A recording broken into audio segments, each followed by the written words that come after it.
What's good, YouTube? Carify King here. So today, guys, I wanted to do a video talking about the Arakni, Marionette, and the Agents of Chaos, from the new set, The Hunted for Flesh and Blood. Um, Again, I wanted the channel to be more focused on the on assassin content, and there's not a lot of information out there outside of new, of course, because Miss Veil's Miss Veil, and New is one of the obviously top, I would argue, top three heroes in the game, just because of how Miss Veil is and how they made blues with the power of reds and all that other good stuff. But you know, I also want to take a look at what the other assassins do and have to bring. The reason why this set really interests me is, one, we get two new assassins. We get the Chaos talent, um, and the thing is that I think that this set definitely provides the ability to have a lot of interaction. Like, one of the things we like about Flesh and Blood is interaction between your opponent, and this chaos mechanic and changing into the demi heroes really, I think, provides a lot of interaction between the marked mechanic, between the the gameplay of what demi hero you roll into, how you're going to play your hand defensively and offensively, how your opponent is going to play defensively and offensively versus that hero. I think there's going to be a lot of back and forth, a lot of interaction, a lot of gameplay changing, and different paths of navigation to get to the end. And I've always thought about Assassin as if they're kind of like a cross between like Guardian and Warrior, maybe, where we don't have the best armor at all, but we have little poke attacks where our weapon is, to me, I've always felt like the daggers are really important, whether they debuff the opponent's blocking capabilities or they hit and give us, like the Misfile Dagger +1 go again to your blue attack. So there's a lot of things going on with, but we have a lot of I should say we have a lot of on hit effects, and there's this space of hidden value, I think, that the assassins work with, where it doesn't show up, like the math doesn't show up on paper. Like, you'll have your turn, so I go say, oh, you only got 12 value out of your turn, block 6, sin 6, but the on hits don't show up on the stat sheet. Those on hits are like, like in football, like an offensive lineman getting a pancake block or getting to the second level, something like that, if you guys know football. But they're these hidden stats that don't show up on the on paper math, that I think is what is intriguing about Assassin and what really helps push this class. Not push the class, but gives us that identity.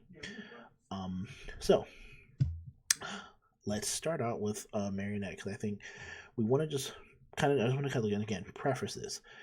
We don't know what the dagger is. We don't know what the weapon is that we're going to be using for Marionette. I hope it's a dagger that he has in this picture. The dagger looks sick. But also, we don't know how easy it is to mark the opponent. So those are two preferences. Again, it's January 1st, so we don't know. Now, this one says your attacks with stealth that are attacking, mark hero, get +1, and on hit, go again. Most of your red stealth attacks are 0 for 3s, like Infect 0 for 3, give a blood rod token. But you have your powerful blue ones, like Persuasive Prognosis is 0 for 1, Bonds of Agony 0 for 1, our Desire Mind, stuff like that. So your stealth attacks, if they are attacking a marked hero, get +1. Now, they do get +1, but again, how easy is it for us to mark the hero? So that's, but that can be really good. Now, at your end phase, if the opponent is marked, you become a random agent of chaos. Now, we don't know if any of our stealth cards or any of our new stealth cards are going to on hit mark, the opponent or anything like that. But on a marked opponent, if they take the hit, the mark leaves, right? So they are no longer marked. So again, this is what I talk about when it comes to that interaction and what does your opponent want to do? How are you going to structure your turn? So if you attack with this stealth card, this Infect 0 for 3 or 0 for 4 on your opponent's marked, your opponent can, let's say they have an opportunity to throw a sink below, block it for 4, and stay marked, or they block partially, whatever it is, take the on hit, take the damage, give you go again, and then lose the mark, right? So they, and again, we don't know what everything is, but that's just a scenario where I'm like, okay, your opponent can give you a card, takes some damage or no block, take the damage, take all the on hits, and then we'll see how the rest of your turn goes, or they block it out, they stay marked, and then you transform into an Agent of Chaos. Some scenarios I can think of, again, which is why Codex of Frailty is my favorite card in Flesh and Blood, period.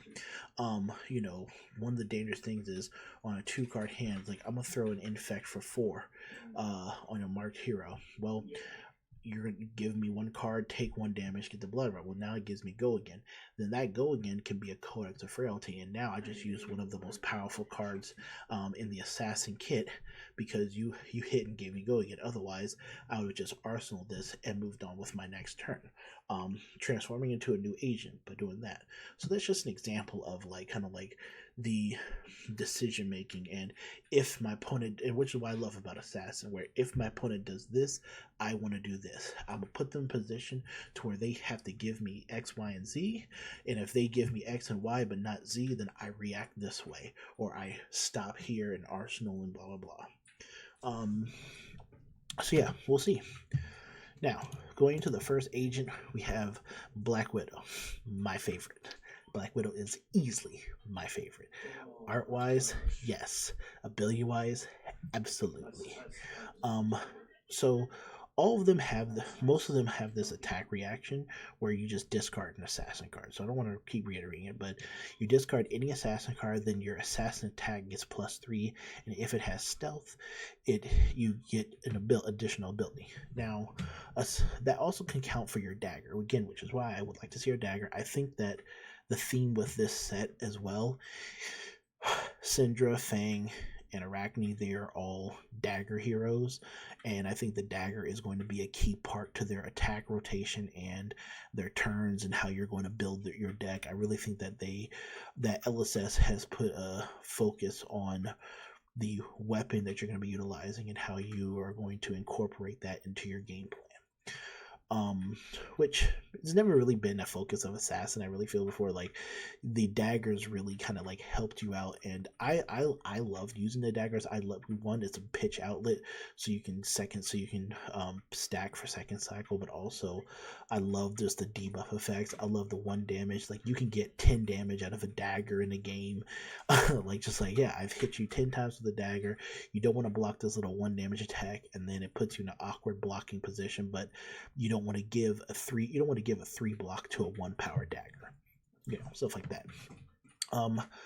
But this one banishes a card from their hand, so this is like a pseudo shakedown, surgical extraction, persuasive prognosis. Like, this is absolutely amazing. It's like I can throw, and it really kind of says, you need to block this or you're losing a card. Again, your opponent can just take the card, but depending on what we're throwing, like if I throw a persuasive prognosis, a 0 for 1, and block it, I pump it up to 4, there's no D-react, well, you're taking the hit, prognosis might grab a card from your hand, and then my attack reaction is going to grab a card from hand from Black Widow.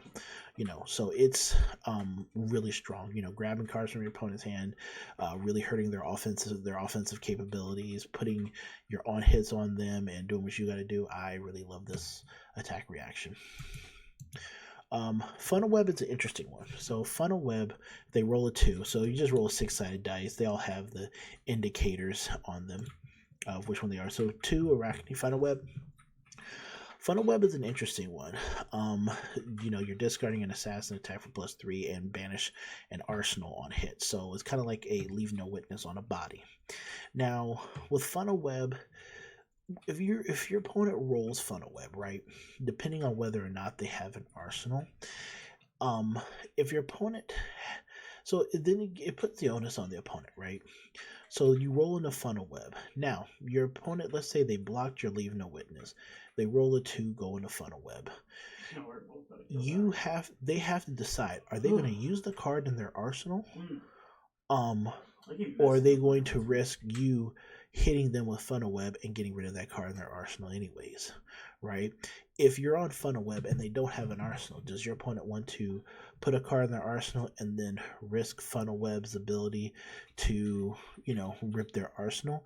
Or they want to IP themselves and leave their arsenal open, and not arsenal, which could also lead to you having a free codex play because they chose not to arsenal because you're sitting on Funnel Web, right? I really like Funnel Web. I enjoy Funnel Web a lot. I love his Marvel too, but I really like Funnel Web. I like the interaction it brings for you and your opponent, and kind of like the decision making you would do with whatever you draw in your hand and how you attack them, but also really how your opponent handles their arsenal and what decisions they have to make for that. Orbweaver is interesting, but we don't know much about it. We don't know what a graphene chili cray is. It does cost you 1 less to activate, so I assume that that's our dagger. But you get to equip the token, and you get to your next attack with stealth turn gets +3. So we'll see. If the dagger has stealth on it, maybe the dagger costs 1. I don't know, but Orbweaver is probably the most interesting one because we just don't know what a graphene chili cray is. So until we know what it is, we have to hold all opinions on Orbweaver. Redback. So Redback to me is one of the more offensive ones, weirdly enough. But so it basically gives an attack that has stealth going in, right? So you discard an assassin card if it's stealth that has go again. Now, the thing is that, and now remember, with all these effects, you're discarding an assassin card. So, in order to make your cards, get a little bit more threatening or anything like that, you are going to have to keep a certain number of cards in your hand. This also goes into deck building construction, and again, I'll probably talk about this as we talk more about the Agent of Chaos Arakni, where it's like, how many generics do we want to actually run with this hero? Because again, you can't discard CNC or E-Strike for these. You can't discard your erase faces, your weakest links. You can't discard those cards, and this stuff doesn't buff your generic cards as well. This is purely assassin, all class base. So it really is really going to influence our deck construction, but also our guarding and what we're going to be utilizing turn by turn. Now, again, you don't have to use their ability. The ability can just be there. Your opponent can sit there and play around the ability, and your turn can simply be just to pitch a card to Dagger, throw CNC off Tunic. That could be what your turn is, where the ability is just there. So you don't have to do that. But this one, if we're we're just going by the ability, definitely wants you to keep a full hand. This one definitely kind of is like, hey, I don't really want to block because I'm going to give in a stealth card going in, so I'm at least have 2 attacks coming at the opponent. I definitely like this one. I do like what it is. I just definitely want to know what updates, what we're going to do with the card pool. Because, you can do certain things where it's like, all right, I'm going to throw Infect at you, discard a card, give it +3. Now you choose whether or not you want to block my stealth card. Again, I think the on-hit ability of the stealth card is what's going to influence the power of Redback and a lot of these other cards, because if the more the opponent cares about the on-hit ability of the stealth card, the better certain abilities are, but also you can see how your opponent is going to, you have an avenue for how you are going to react to that, right? Your opponent doesn't want to take Art of Body Desire, right? Because if they banish the top card of the deck and it's a red card, you get to draw a card, gain a health, and then this attack reaction, because you discard a card to get whatever it is, then it gets go again. or Mind, you turn that 0 for 1 into a 0 for 4. If you banish, like you're playing against Jarl, you hit them, banish a blue off the top of their deck, gain a health, draw a card, and now you have a card to utilize for your go again. Like, oh, I top decked Leave No Witness. Oh, I top decked, Command and Conquer, and I have the ability to have 2 floating, whatever it is. So this card definitely, to me, promotes more of an offensive stance, but it also, it makes me really think more about deck construction and how much, cutting down on generics and really utilizing the assassin card pool itself. Tarantula, number 5. All right, so artwork, amazing. I really like Tarantula. So Tarantula says whenever a dagger you own hits a hero, they lose 1 health.